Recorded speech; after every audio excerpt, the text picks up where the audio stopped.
Yeah. All right, ladies and gentlemen, all the best. Namrata, Gauri, Thank you. and Shifali.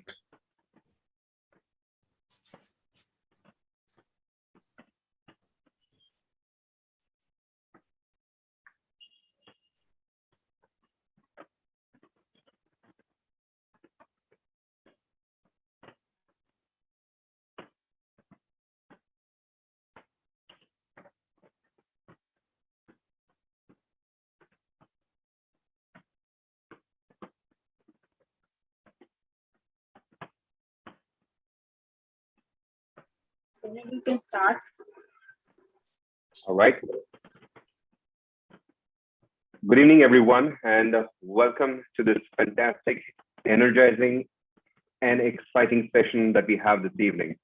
Um, I am Bernard Alfonso, and I will be the anchor for this evening for the South Delhi Toastmasters Club, wherein we are representing the actual fantastic, craziness, love, and passion for reading books and sharing our views about our thoughts, our perspectives about the things that we read, the things that we do. I am today, wanting to say something very interesting, which possibly most of you would have heard time and again, that the only thing that is constant in this world is change. Today at today at the book club review, today we have a few interesting insights that we've changed for ourselves. We've gone away from our traditional approach that we would, that we had, wherein we would have somebody to come and talk to us specifically from a book review or only from a construct of their insights on a specific topic. Today we are going to do something really different and exciting. And it gives me great pleasure to work with a fantastic team. Today on board we have Gauri Dixit, and I've been told, and that the fact is that books are never judged by just looking at its cover, and so is Gauri. She is a fantastic person when it comes down to being good at listening, something which is a skill that not many of us have, but would love to possess. She has an innate sense of connecting with people, and the thought that she actually brings about in her dynamics of life. She comes from a background wherein she's a corporate junkie and she loves her work, because the reason why she loves her work is because she interacts with on a day-to-day basis with different types of new people, with new mindsets, with new ideologies, and she believes in society's values, the traditional values that actually is very near to her, and she respects each and every one of them. Among her friends, she's famous to be a good advisor and just not a good listener. And a good advisor is only good if the person is good at listening. She believes in this life quote, and please pardon my Hindi, so I'm going to stick to the English. The thought of be the change you wish for. All right. So on that note, welcome Gauri Dixit towards for today's session. We also have on board with me someone who would like to actually take us through a journey of her insight towards the book. And she will be reviewing a book and she'll be giving expert insights on how exactly the book has actually made value for her and probably for us as well. How would it make a difference to our life? So I'd like to welcome you all today's evening. Today's evening is special because from the traditional openings that we have, we've actually gone outrightly towards a panel discussion. Now, this panel discussion is very close to us as voracious readers that we are. There are some of us who are inspired and are drawn in this world of knowledge. We would want to share our insights as dreamers, as believers, as individuals who come from different cultural backgrounds, religious backgrounds, and we'd like to share our views towards to the world. The medium that we choose is in the construct of art, and when we look at art, there is performing arts in terms of literary arts and so on and so forth. But today we're going to speak specifically from the literary arts. As writers, as we aspire to be, as readers, as we love to be, today's panel discussion is devoted towards understanding how exactly could we be a, you know, a medium of change. And on that note, I'd like to introduce you to an individual who is dynamic in the work that he does. He comes from a very humble background and is an individual who has won, a lot of awards, and is an award, and is also an individual who has won an award for the best-selling mythological fiction called The Bhairav Putras, and also for his work in fantasy called the book The Hunt for Rama's Bow. He's a TEDx speaker and one of the country's premier literary agents via his agency, The Book Bakers, through which he has worked on more than, mind you, 750 books. He has also worked as an English cricket commentator for a popular mobile application. Currently heading the new content development team at a leading entertainment channel, he is creatively involved in creation and acquisition of fiction, non-fiction, and animation shows. Ladies and gentlemen, let's put our hands together in welcoming Suhail Mathur to today's panel discussion. Welcome, Suhail. Thank you so much. Thank you so much, Bernard, for the wonderful introduction. Very kind of you. And I'm looking forward to having a gala time with all such invigorating minds over here. Thank you. Thank you so much. So it's a pleasure to have us with you. And since we are bound with time, I'm not sure how many of you can see Gauri, but she's got her eyes rolling at me, from the construct of time. So today I'm going to ask you a few questions in the benefit of the audience. To our viewers who are tuned in on the YouTube channel, to our viewers who are actually with us right now, I'd like to welcome every one of you, and it gives me great pleasure to thank you for being a part of this wonderful hour that we will devote to ourselves for learning, evolving, and improving. So Suhail, this evening there are most of us who aspire to be an author at some point in time. You as an individual has worn many hats. So when did you discover that you want to be an author? And from there on, how did this role of being a literary agent pervade your mind? If you can give your insights to us. Sure. Thank you. So, Bernard, what I've always felt is that you always need to have the passion and inclination towards writing a book, because that is the basic crux that will help you write a good book. If you want to write a book, for the sake of writing it or for the sake of getting accolades, which isn't bad because there's no right or wrong way, chances are that the quality might not be up to the mark because you're doing it for purposes other than the creative part. You're doing it for, the parts that would come in after a book has released, while writing a book in itself is a very creative process. So, I was always intrigued by India's history and mythology because we've got vast mythology and, fascinating history. And there's so many characters that one can play with. So, Right. ever since I was a young boy, I still remember I was 4 years old and my mother got me an Amar Chitrakatha of Lord Ganesh. And at that point of time, it cost just 4 rupees. Times have certainly changed, Certainly in present changed, day yes. and age. But that was the starting point, and since then growing interest developed. So I was also a member of my school's debating forum editorial board, and I wanted to write something. I knew that whenever I wrote something, it would center around India's history and mythology. So it just happened that I found the right subject. I wanted to write. So the book The Bhairav Putras is basically set in 1936 in a fictional town called Bhairavgarh, where Lord Bhairav is the main deity. And the British come and set up their cantonment area over there, and how events happen that shock, unease, and violate the sentiments of the local townsfolk, and how one man, Keshav, who's not your usual revolutionary, he's an Oxford educated son, friends with the British, he's the Oxford educated son of a rich zamindar.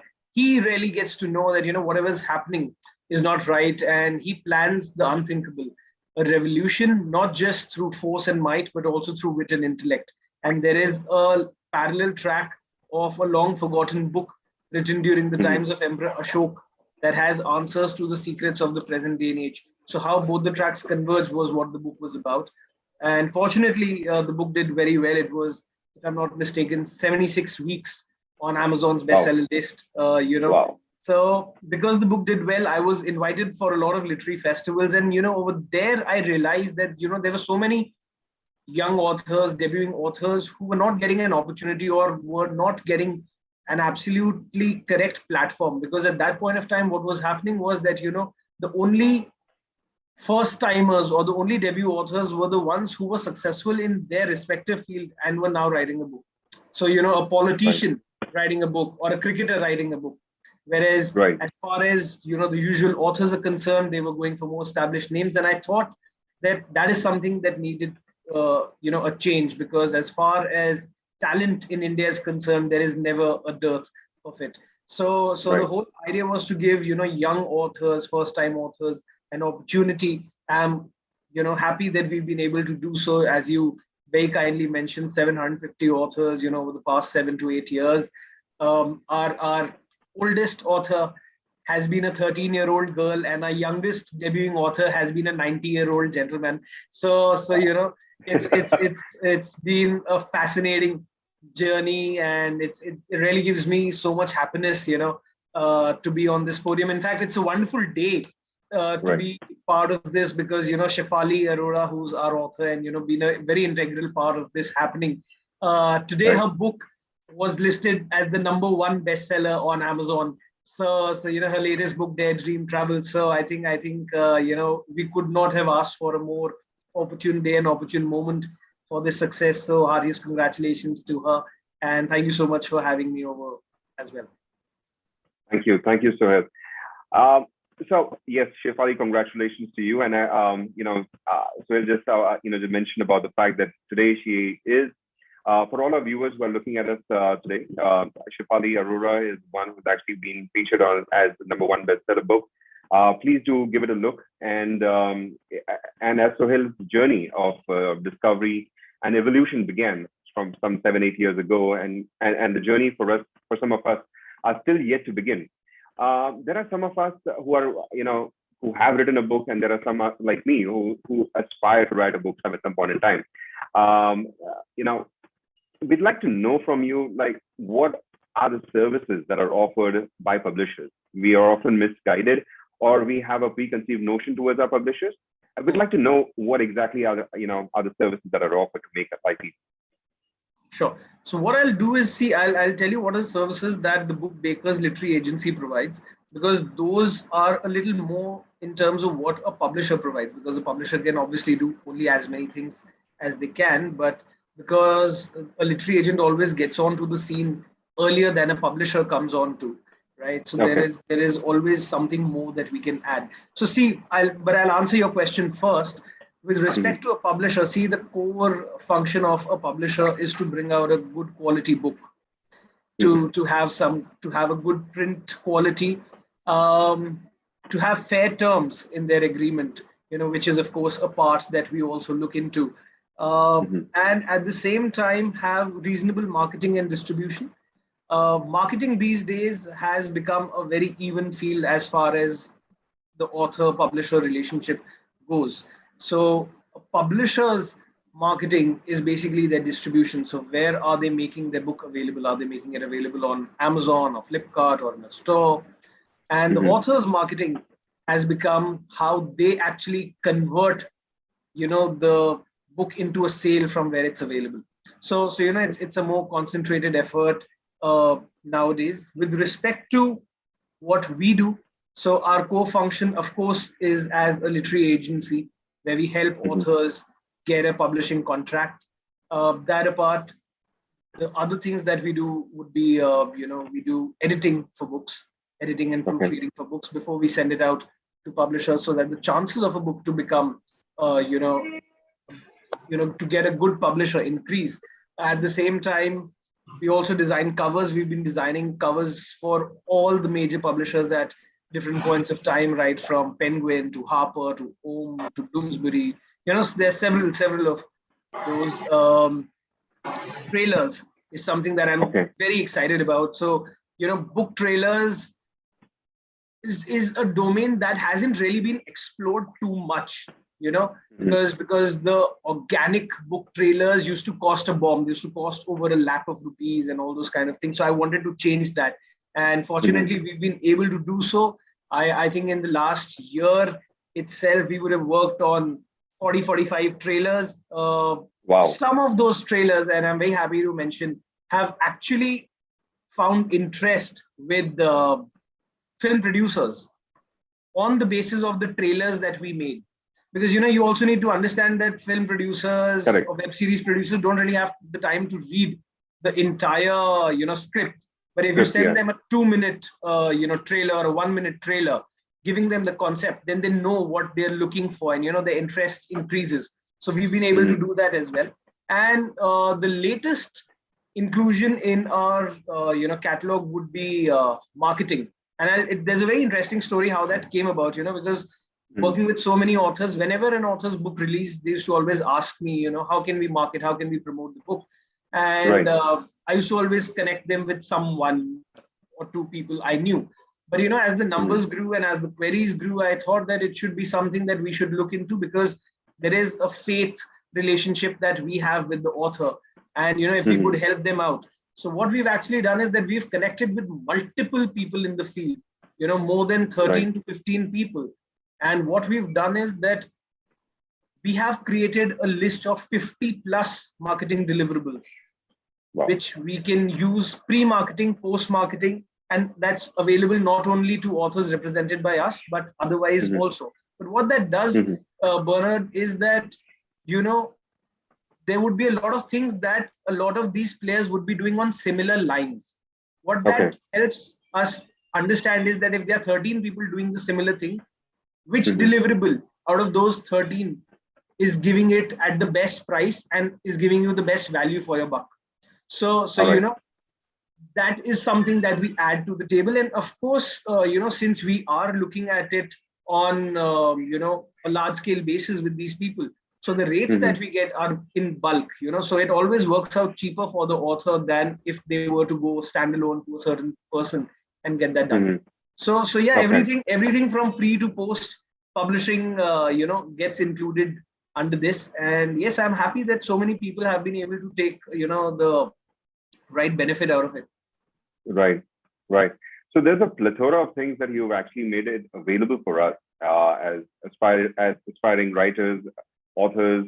We have got so many ideas, thoughts, and probably we'd want to word it right, and you've got that covered too.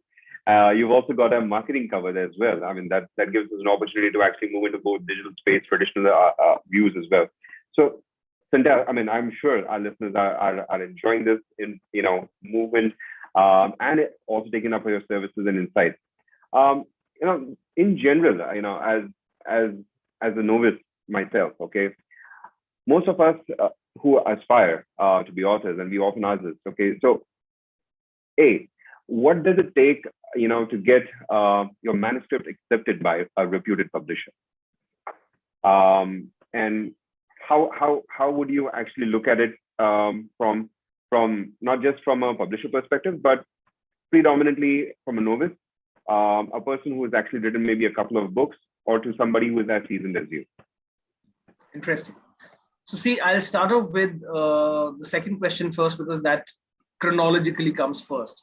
So the question over there is, for you to write a book, you must have an idea, you must have a story, right? The good thing is that authors, writers are keen observers also, and they have a very fertile imagination. So there are so many things that happen around us, be it in our daily lives, be it on the news, which can provide us an impetus to finding the correct idea that we want to write on, right? And I think once that has been set in, go ahead, write the book. A lot of times what happens is that, authors come to me, say that, we've written a book, but we don't know whether we should get it published or not. And I ask them why, and they say that, because we don't know whether people will like it or not. And my answer to them is plain and simple, that till such time that you do not bring it out in the market, how will you know whether people are liking it or not? So if you have written it, and obviously everyone writes or creates a good product, nobody wants to create a bad product, So bring it out. So if people like it, then you will be vindicated, and there will be strong validation to what you've written, to your craft.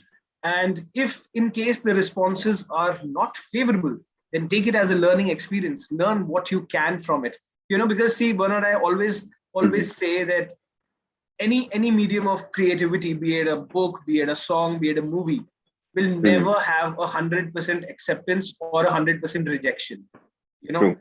There will always be both sides to the coin, but the idea, of course, is to have the majority like it. And I'm sure that if the product is good, people will. But the first step to doing that is to make it available to people in the first place. Similarly, you asked about a reputed publisher. So see, we only work with publishers who have some standing in the market, have experience in the market, have been there, for a long time. But at the same time, I also love working with young publishing houses. And you can understand that because I also love working with young authors and first-time authors. So I also like working with them because my, idea is very simple. The point is that, at one point of time, Penguin was also 0 books old, or Arupa was also 0 books old, right? If someone at that point of time had not shown that leap of faith, they would not have been the publishers that they are today. So you need to see the vision of a publisher irrespective of their experience. If their vision is good, the chances are that they will certainly deliver.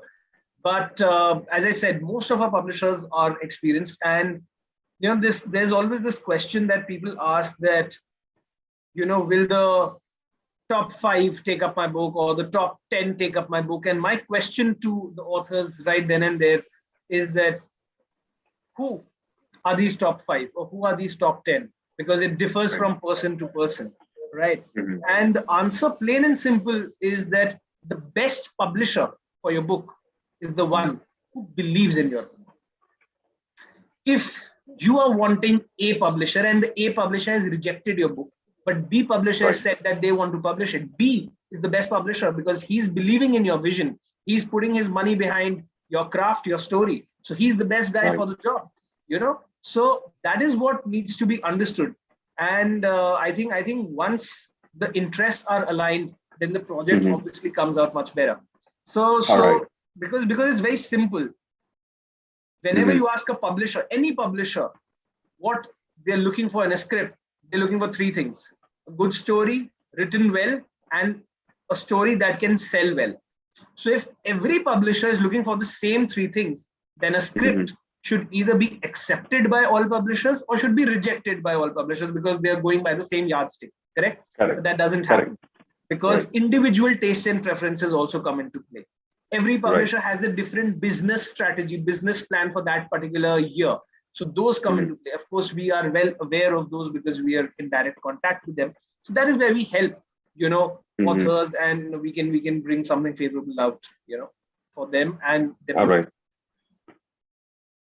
Fantastic.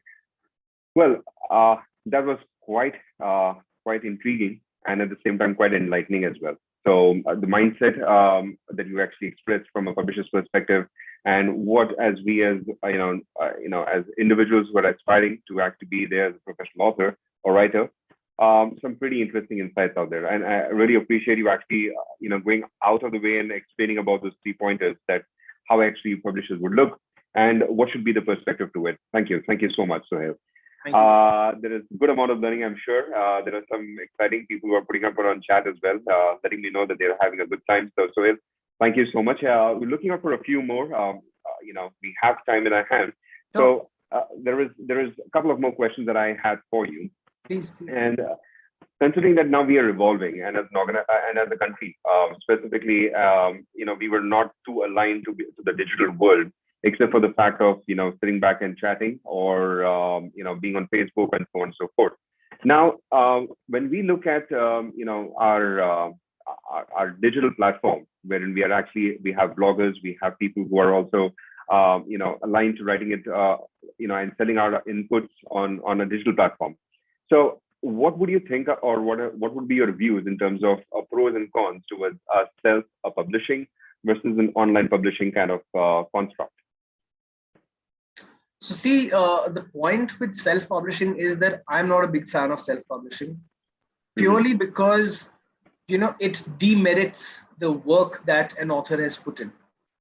Mhm. And how it demerits the work is that you need to remember that at the end of the day, public perception also plays a very key role. Mhm. What happens is that if you're publishing with a certified self-publisher, your book may be great, but Mhm. if you tell your relative, for example, that I've been published by X self-publishing house, the Mhm. first thing that they'll think in their mind without even reading your book is that, oh, the book wouldn't have been that great, or nobody would have taken it up, which is why this person had to pay and get published. you know Okay. Right. Similarly, if someone gets published by a reputed publisher, the same relative, without reading the book, will say that, oh, the book must be great, which is why XYZ has taken it up. So it's also a Right. battle of perception. So it hurts, Right. it pains a lot to see good work, without getting a reasonable opportunity, being tarnished in the minds of people. Okay. Now, not every book may go through that, but a majority of these books do. There are so many people who write to me saying that, Mhm. Suhail, we self-published a book a month back, but now we've got an initial response. We're looking for, traditional publishers, and unfortunately, it can't really happen because, Mhm. it's a double-edged sword. In some cases, we Right. have got previously published books out, but with publishers, it's a catch-22 situation. So if the book hasn't done well, then the Mhm. publisher says that, well, the book is a flop, so why should we take it up? Why should we take up a flop project or a product? Right. If the book Right. has done exceedingly well, then the Mhm. question is that, oh, the book has already sold X number of copies. How many more could it sell if we brought it out in the market? So, All right. there is it's a double-edged sword, which I think is Right. unfair, for the authors. But I guess we also Right. need to understand that publishers are looking for, their respective commercials. So All right. so that's about it. With respect to digital publishing, I'm assuming when you're talking about digital publishing, you're talking about ebooks, right? Correct. Um, Mhm. again, ebooks work well if it's a short standalone story, if it's a Mhm. novella. Okay. Sometimes people have written to me saying that I've written a book, and I ask them the word count, and they say it's 3,700 words. Now, a Okay. publisher publishes around 300 words per page. So Right. 3,700 word book is roughly a 12, 13 pager, Right. which is lesser Okay. than probably even a short story on Right. certain occasions. So that book can't be printed because there'll be no spine. It'll be so thin that you'll have to staple it, and there goes Staple the it. Right. quality. So it's better that you Correct. bring it out, as an ebook. Having said that, whenever someone's writing a slightly bigger book, even if it's a novella, so any book below Mhm. 40,000 words is a novella. Any book above Okay. 40,000 words comes under the category of a novel. Okay. And novellas basically 18,000, 20,000 words onwards, till of course 40,000 is what Mhm. novellas basically look at. No, I've seen from personal experience top publishing houses in the digital space. I mean, Mhm. if I ask you who's India's number one digital only publisher, I'm sure you'll have a name. That same Right. publishers, authors. I mean, I can even name them. There's nothing wrong in that. So Juggernaut, I Okay. think, is one of India's topmost, publishers in the digital market. But there have been so many authors who've written to me who have been published by Juggernaut in the past, and now they want Okay. their paperback to release. Because at the end of Okay. the day, you do want to hold your book in your hand, right? I mean, that's the ultimate Right. pleasure. Because Right. there's always this joke about, there was the book, and there was a book reader and, Kindle reader, and they were discussing a murder mystery, and Mhm. the book reader asked the Kindle reader, so who died in the end? And he Mhm. responded, well, it was the battery. So that's how it is. So All I mean, right. I'm always a big fan of, holding a book in your hand and, using it to your best advantage. So yeah, Okay. in certain cases an ebook works, but always have something in your hand so you can save it for posterity. Fantastic. Thank you so much, Suhail, for that insight too. Just keeping a track on time right now. We've got, Yeah, I believe there were a few yeah. people who wanted to ask You wanted to ask questions. questions. Yes. Yes. Maybe let's take 5 minutes, 10 minutes quickly. I'll try to Yes. We respond could. We if could do possible. that. Yeah. So May I ask a I question? yeah. So I have a couple of people who've written into me on chat. One is Alex Joseph. The other one is Anusha Kurana. And I'll then keep it open for the rest of the team to actually ask this question. So yes, Chintan will address you too as well. So yes, go ahead, Alex. Well, thank you, Bernard. Firstly, thank you for inviting me for a session like this. I really was looking forward to something like this. Suhail, thank you very much for your time.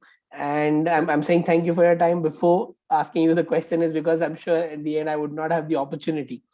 Now, jumping straight to my question, and I'm being as selfish as I can be, to join this session or even ask you this question. Now, obviously, I've made my notes. I've been listening to you, and for lack of a better term, I am a novice. And when I say I'm a novice, let's say I'm 1 day old in this whole business. Now, my question to you specifically is that if I'm 1 day old and I have a couple of thoughts in my head, I'm really passionate about, ideas and on some I have already started penning down, some pointers and stuff like that. Now, my question is, before we go to the all of that, let's say I come to Suhail and I say, this is what I intend to write, or this is my passion. I have written something. Can you check it? So if before I come to you, what is the stage on how I should, what are the 3-4 steps? What's the algorithm or a flow chart, and how do I put my thoughts together? How do I go about doing some research around it? So basically, how do I put everything together? Sure. So for starters, thank you so much, Alex, for your question. And I'm happy to tell you that you are no longer a novice because you're 1 day old, right? So now that you are a day old, you're no longer a novice. With respect to the other parts of your question, see, at this point in time, we're not looking at incomplete manuscripts. We always look at books that have been finished. Why? Because, as I was mentioning, the word counts play a very crucial role. So once I know what the word count is, I'll be able to guide an author better. Coming to how one conceives a project, there is no right or wrong way. Basically, in my experience, I've seen there are 2 ways of going about it. One is a way which is very free flowing. So I've met certain authors, even represented them, who start writing straight away. And they've told me that, they do not know what the next paragraph or the next page is going to be. So when the thought comes to them, they write it down, and that's how the book flows, very organically. That's one. The second way is something that I generally use for my books, is that when a plot comes to my mind, I open an MS Word page and I make bullet points, say 50 points, 60 points, with respect to what is going to happen in the story. What are the important pointers of the story? So what that does for me personally is that I could probably shut down my system and open it 6 months later. That thought had at some point of time originated in my mind. So when I see it written in a one-liner, the thought connects. So you can switch on, switch off at any point of time without suffering a writer's block. And the other advantage is that if one day you have 50 ideas, the possibility is that when you're actually writing those 50 at different points of time, you will at least have 5 or 6 more ideas to that 50. So, your plot becomes more strong and more enriched in that sense of the term. So that is how I look at it. Of course, whatever works for whichever writer is fine. But yeah, whenever you're done with your book, please feel free to write to us. I'm just sharing our email ID for everyone's benefit. It's The Book Bakers, which is our company's name, thebookbakers@gmail.com. That's THEBOOKBAKERS@gmail.com. And you can send your first 2 chapters, 1-page synopsis, an author bio, and the total word count of the book. And once we have that, we'll be more than happy to take a look at it and get back to you at the earliest. Thank you so much. Yes. Our next questioner is and Shweta. I read Shweta's comment. So Shweta, looking forward to hearing from you. Thank you so much. Can I ask a question right now? If someone else Yes, you could. We have Anusha as well. Yeah, I don't know, Suhail, like I said, I'm going to contact you soon. Means, do you go for some spiritual stuff? Because the next book I'm working on is like my own experience at Vipassana. Okay. I hope you all must be knowing about, you may be knowing about. Yes. So in that case also, should I contact you? Like, because it's, I haven't seen someone has written somewhere this kind of experience. Like, absolutely. No, we'd be happy. So see, there are 2 things. Firstly, we do a lot of spiritual books, both in the meditation space as well as in the self-help space. In fact, we are representing three of India's biggest ISKCON gurus at this point in time, and we've got them multiple book deals, and we've just signed up with the fourth one right now. And anything new, unique, different, as you mentioned about Vipassana, something that's not been done too much in detail, we'd be happy to take it forward. Because again, the point is that 4 years ago, there were hardly any publishers who took up horror, whether fiction or non-fiction. And I remember asking a publisher, why so? And they said that, because it's not been done, we don't know how it's going to perform. And my response to them was precisely that, how will you know till such time you don't bring it out? And, in the last 4 to 5 years, we've brought out at least 15 of India's biggest horror novels across publishing houses, 15 of India's biggest horror writers. In fact, all the major horror writers in India today, barring maybe one or two, at least 95% of the horror authors are all represented by us. And I'm very proud that, we've started that revolution. The next genre that I would definitely like to see evolve is science fiction, because that is also something that hasn't been explored too much. So anything new, as Shweta, you were mentioning, Yes. Would love to explore that and take it forward. Okay. Thank you so much, Suhail. Yeah. Yes. Can I ask a question now? Hi, Anusha, how are you? Hi. Yes, good. Anusha. My question has been partially answered by you, but what you've mentioned is that you do venture into nonfiction, because when you were presenting, you were talking mostly of fiction, right? So nonfiction is your forte too. That's question one. And two, if the book entitled Banish the Fear in Public Speaking, do you think that would sell well just based on the title, or do we give more background to you? So see, the thing is that I was talking about fiction per se, because fiction, as it may come as a shock to most, is that selling a fiction book is more of a challenge in India than selling a non-fiction these days. Because all publishing houses will look for a non-fiction. Not every publishing house may look for a fiction book. Because at the end of the day, as I mentioned, it's all about the commercials. They feel that non-fiction brings them, the commercials, the numbers in.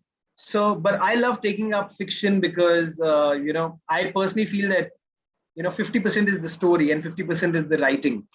In a non-fiction setup, usually, if someone's writing on a true account, the story would always be there. But having said that, we would of course love to get our authors, good publishing deals, because the market is great. And some of our biggest books in the recent years have been non-fiction books. So that is something that we would definitely love to, explore. With respect to the second part of your question, see, the title is just one part of it. We need to have a lot more information, because those are things that the publisher would want to know. What is the book about? They'll want to know what do the chapters read like, what command the author has. Is the author the best person to write a book on the topic he or she is writing on? So there are various things that, publishers look at. And always happy to look at any genre, fiction, non-fiction, for a literary agent.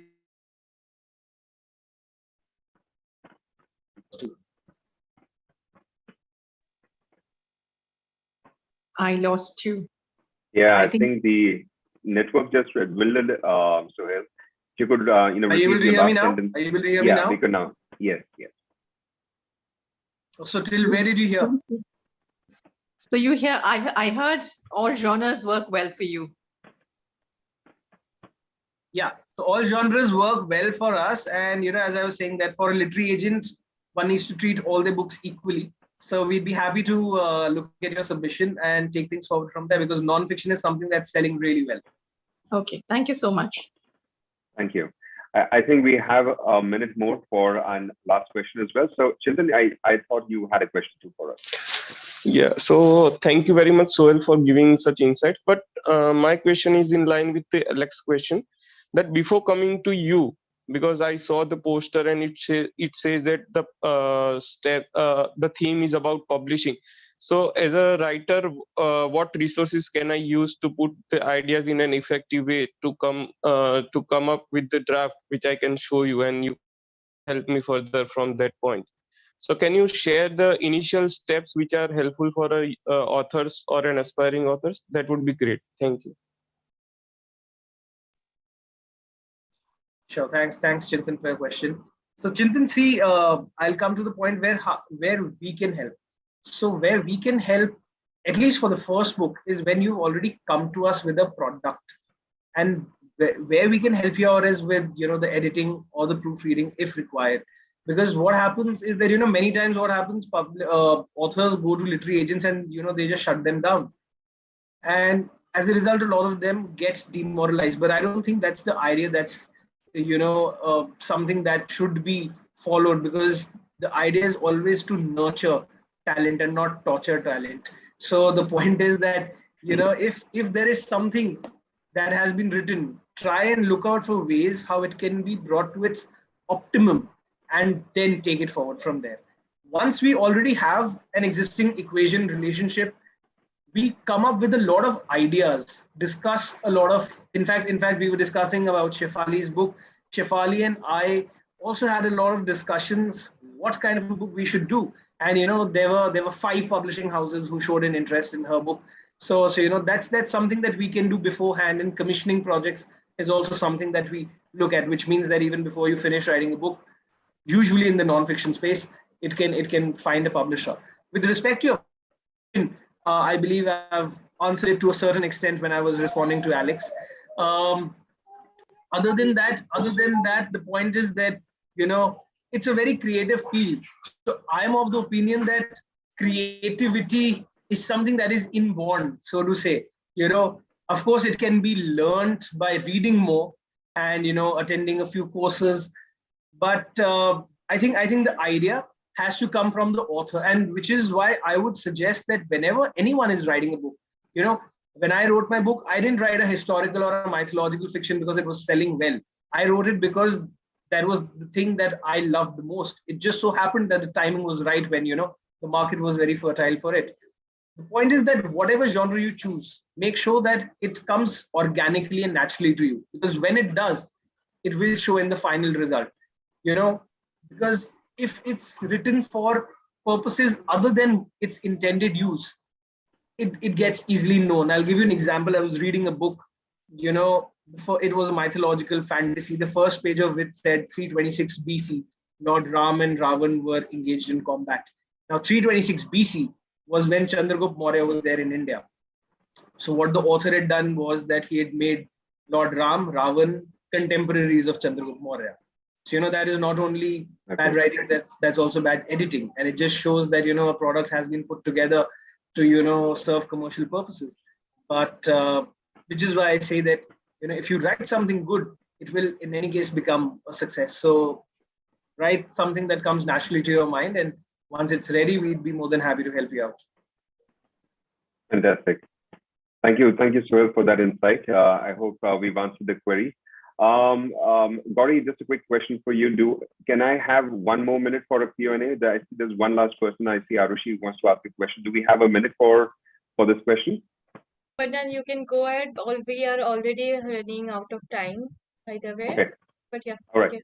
So I'll just take in this one last question. Sure. Arushi, all over to you. Suhail, I'm sorry, but we're limited by a minute. So let's stick to it. Sure. Thanks. Yeah, I'll rush with the question then in that case. So Suhail, I wanted to ask you, like you were just telling how you discussed the topic with Shefali. So say, suppose I'm in the process of writing the book and now I'm just discussing with you, what do you think is the marketing viability of something that I'm writing about? Is that also a discussion you get into? That's a discussion we would definitely get into, but not when we're doing the first book, because why we could do that discussion was because we'd already represented Shefali. So otherwise what happens is that, if I'm investing in my services, if someone's hiring our expertise, then I'd rather give that information to someone who's on board with us as an author. Otherwise, what happens is that there'll not be any benefit that our authors will have if the information goes out. But yes, that's something that we actively do. In fact, we have a WhatsApp group where we continuously share ideas, what is working in the market, what is in. So I think the first book is always something that I would want the author to come up with organically. Once they've done that, then we take them through the market process and what is working, and we can always work, because then, what happens is that we also get to know what are the author's strengths. And there would be something that I could tell an author that, this is something that you're good at. Why don't you do something in this genre? It'll sell well. Write something on this. And, that's how things happen. Thank you, Suhail. I hope, Arushi, we could answer your question. Apologies for cutting the conversation a little short. And I would like to add something. He is really, somebody you can look up to if you are going into the field of writing. I've had my experience, and I consider him my mentor because I started with, Suhail's help, and definitely I think I've with all the two books that I've done with him, I've learned a lot, I've gained a lot, and I hope all the aspiring authors here, they would definitely, get the benefit once you start working with him. Thank you so much, Ali. Very kind of you. All righty then. So thank you so much once again, Suhail. Thanks and appreciations. We'll continue into this session. But since we're bound with time, I really appreciate you actually addressing a lot of queries in the way and the manner in which was very simple and easier for us to understand. So no much jargon and very simple. Thank you. Thanks so much, Bernard. Had a blast. I've always been all my life a toast eater, so it was good to meet a toast master today. But thank you so much. As I said, wonderful session with very pertinent questions, and I look forward to hearing from all the aspiring authors in this group. Thank you so much, and huge congratulations to Shefali for her bestseller. Thanks. Cheers. Thank you so much. Thank you for me. All right. Thank you so much, Ari, for the round of applause. And continuing with time, Gauri has been, doing a fab job in actually ensuring that I'm actually a little more constrained. So looking forward right now, we have our next piece of our evening. From dreams to now being a dreamer, and dreamer now putting thoughts to words. I'd like to introduce you to this lady. She comes from the city of dreams of Mumbai. She belongs to the Mumbai Toastmasters Club. She's a voracious reader since a teenager. And she looks, at reading books on diverse topics. Her parents actually thought that, the only interview that she could ever give and do a quality and fantastic job will be that of a Wikipedia editor. So on a lighter note, that was from a parent's perspective, but fortunately for us, she has she has a day's job, and she works in spreadsheets. And today she's going to take us through an exciting review of her book. And I'd like to welcome Namrata Shah to actually take us through the book review today. Thank you, Bernard, for interesting introduction. Hello, friends, and good evening to all of you. Today, I'm going to share with you a review of a book, Playing to Win. It's an autobiography of Sania Nehwal. We all know her as a lady who won bronze in badminton for India, the first woman to win this ever. We know many things about her, so today I'm going to restrict my discussion only to lesser known facts about her life. What do you think that success, to whom success goes to? What are your views? Is it genetic? Is it luck? Or is it hard work? No, success is a combination of one's plan and the preparation and the practice, and ultimately how he performs on the day it comes. So it starts from the preparation, the hard work, the commitment, the determination, the dedication, how one is put into the effort. Because everybody is born equally, and the talent is acquired from the environment which he persists or he grew up. So that's all. Thank you. Thank you, Pandit, for sharing your views. Seema, I'll take next question. I'll direct next question to you. No, I just wanted to share that you asked about success. So yes. I have a abbreviation, as people know this word as luck, L-U-C-K. So if you may abbreviate it and you fill it up, it is labor under careful knowledge. Excellent, excellent. And that is what represents life of Sania Nehwal. Her father was a scientist with agricultural department, and her mother, Usha Rani, whom most of us know, she was Haryana state level badminton player. So when Sania was born, they were in Haryana, But luck had it rude, because by the time she turned 8, her father was shifted from Haryana to Hyderabad. And as we know, Hyderabad is a hub town where you find coaches, the best coaches and the best trainer.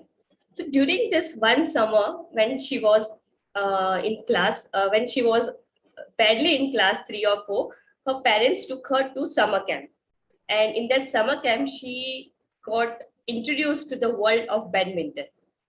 During this summer camp, her coach was P.S. Nani Prasad. That is how he is famously known as, and he was national coach at that point in time. During this match, he identified that she has lot of energy and lot of desire to become a badminton player and definitely to shine as a badminton player. The condition of that coaching was the only one individual who would fare best would get eligible for training under the coach P.S. Nani Prasad. And the hard work paid off. She got selected after 1 month of summer camp, and that was a starting point of her life. Post that, she represented under 10 tournaments, under 14, under 16, under 19, all the way till the Olympics. If I have to tell you, so before I share my views, I would like to know what is one activity that you do every day and you have been doing that for over number of years, apart from bathing, eating, sleeping. Any other activity that you have continuously doing?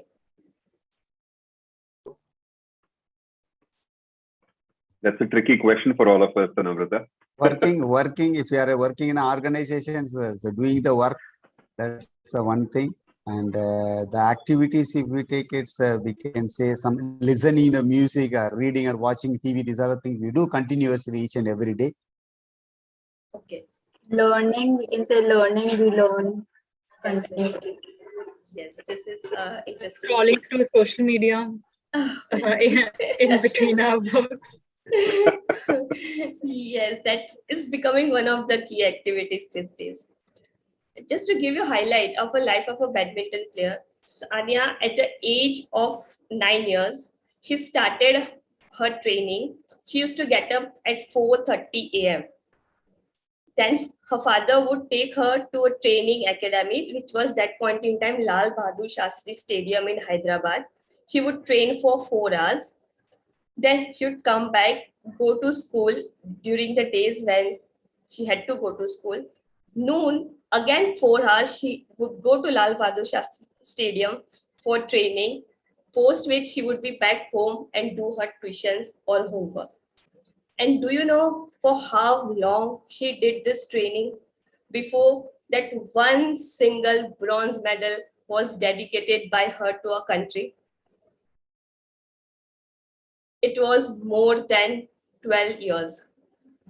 And mind you, no single day was holiday, neither Sunday, nor Diwali, nor her birthday. It was on days when Lal Bahadur Shastri Stadium was closed.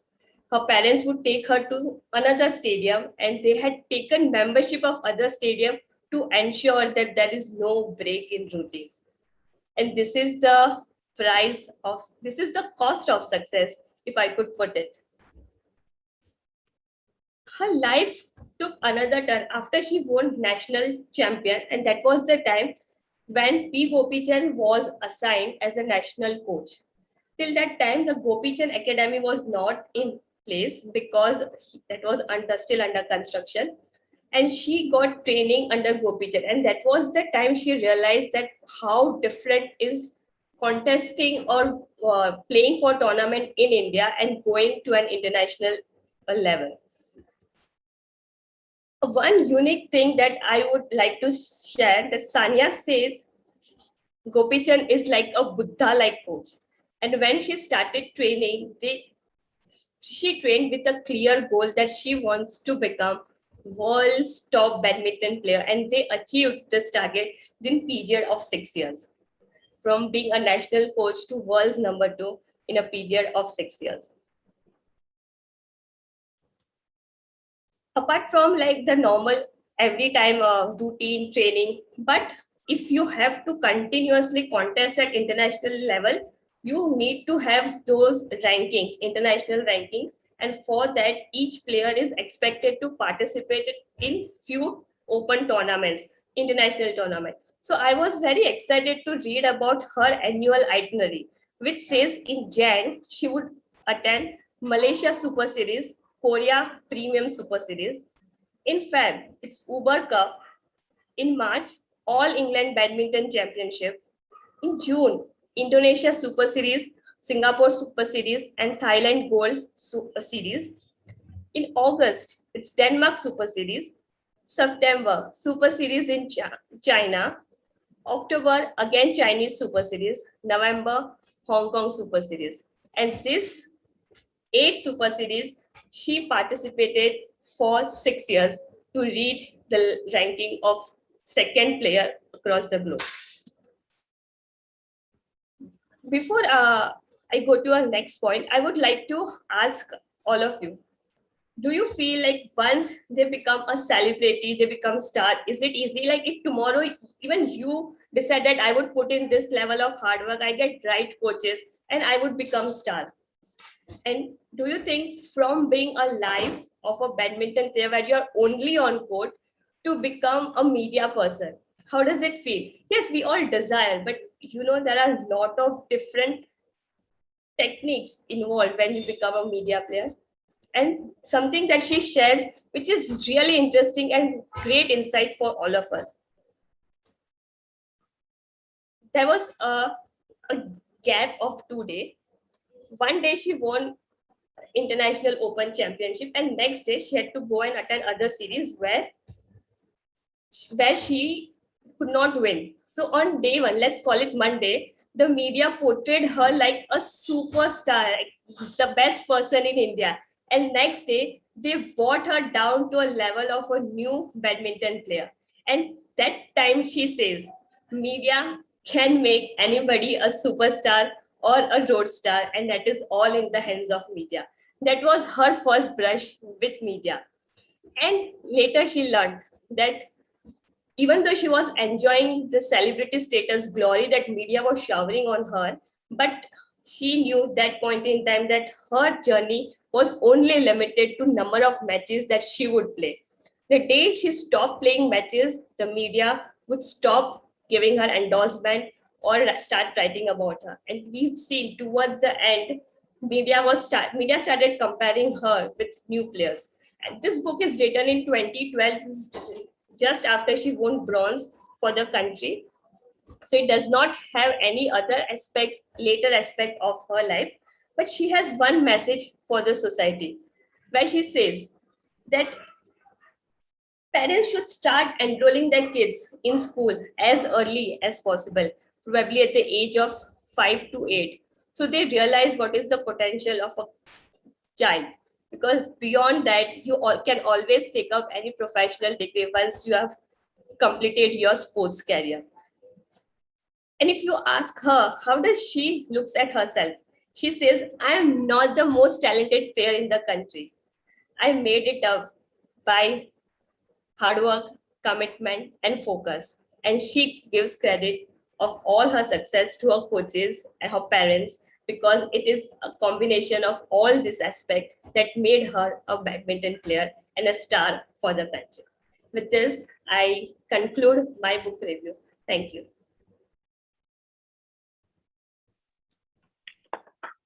Well said and well done. And it was pretty exciting. We could actually see Sania's life story through your words. I'm sure the book is equivalently enthralling.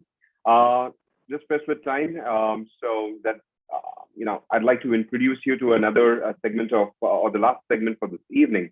But just before I go about doing that, I'd like to take this pleasure of gratefulness and thankfulness and gratitude to Gauri and Namrata for taking us through this journey, for Sonika for being the background or the backbone to this session, along with Ritika.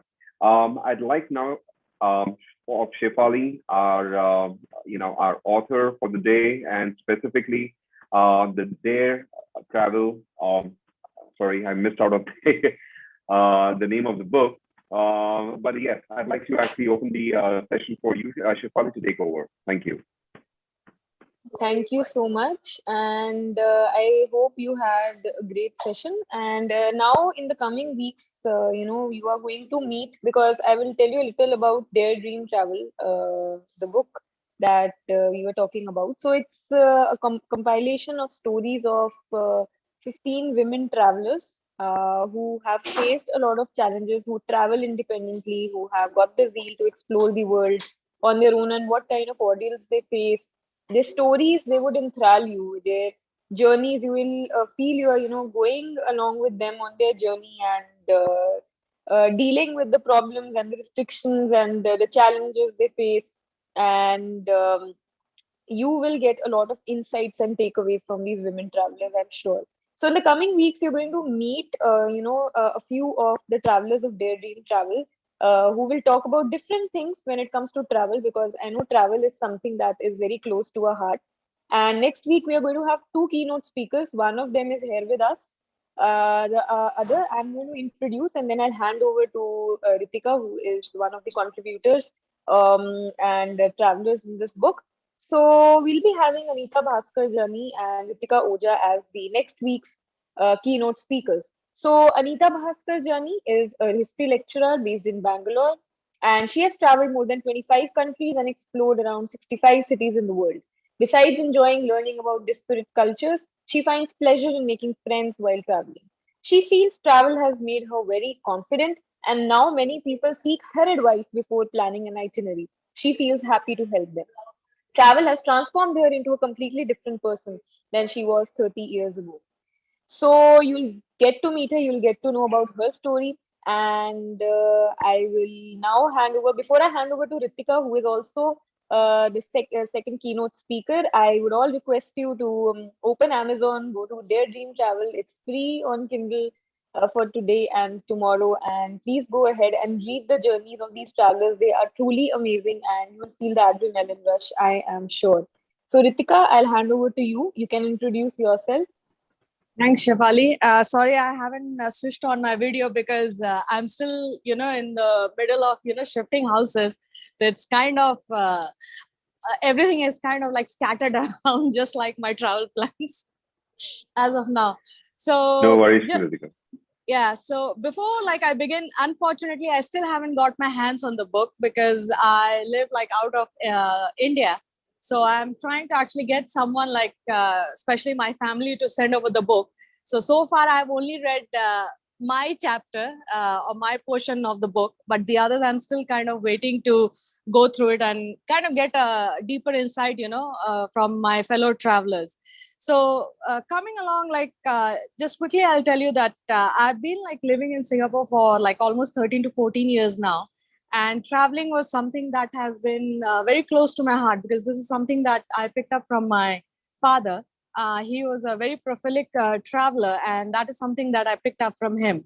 And once I stepped out of home and I moved to Singapore, it kind of gave me a wider, I would say, global reach out to a lot of Asian countries, Middle Eastern countries. So I have been going on and off before the pandemic. And with my work, I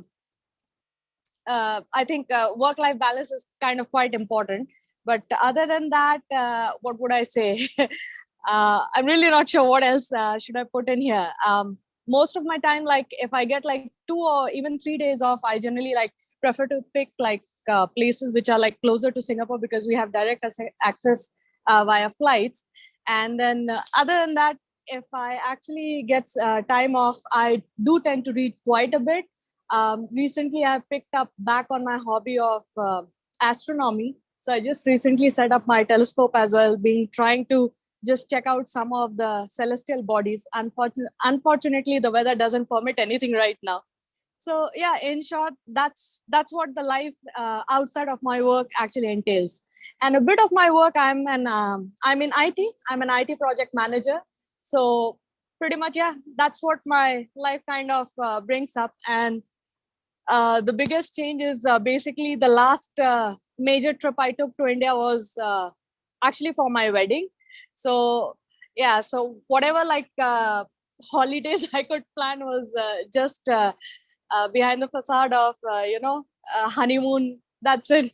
Nothing else. Just waiting for the borders to open up so that can pick up back from where we left.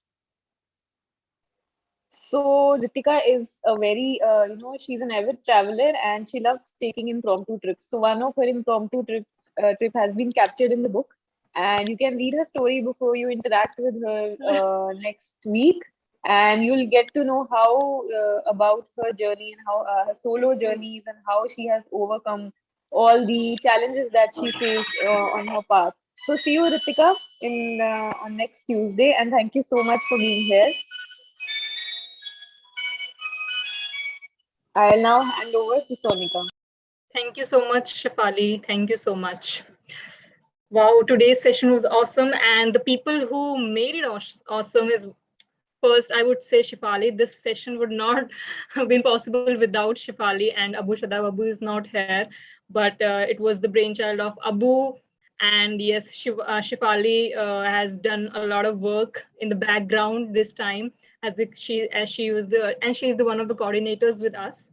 So thank you so much, Shefali, for all your for all your coordination and support. And you were she's the person who were contacting with all the keynote speakers today. It's with Suhail. Thank you so much, Shefali, for all your support.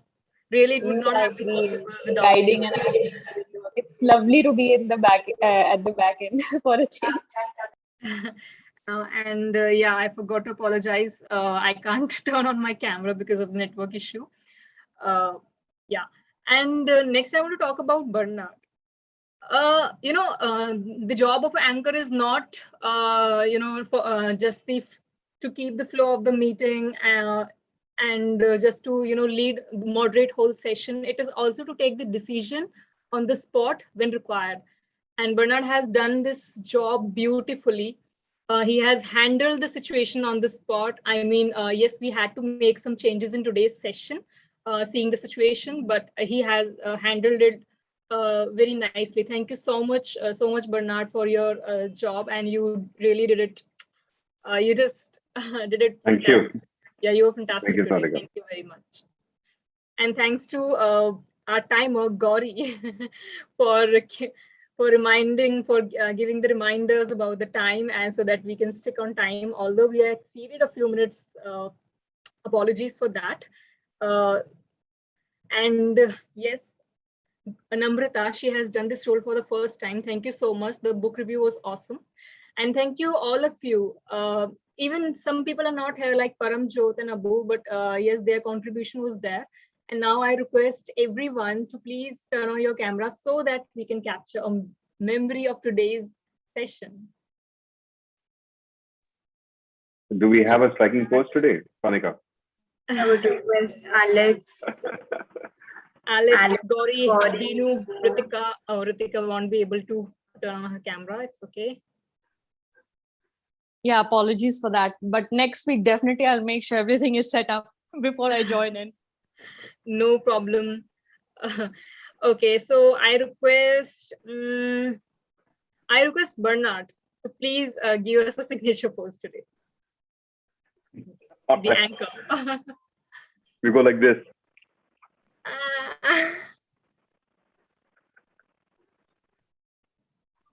Done.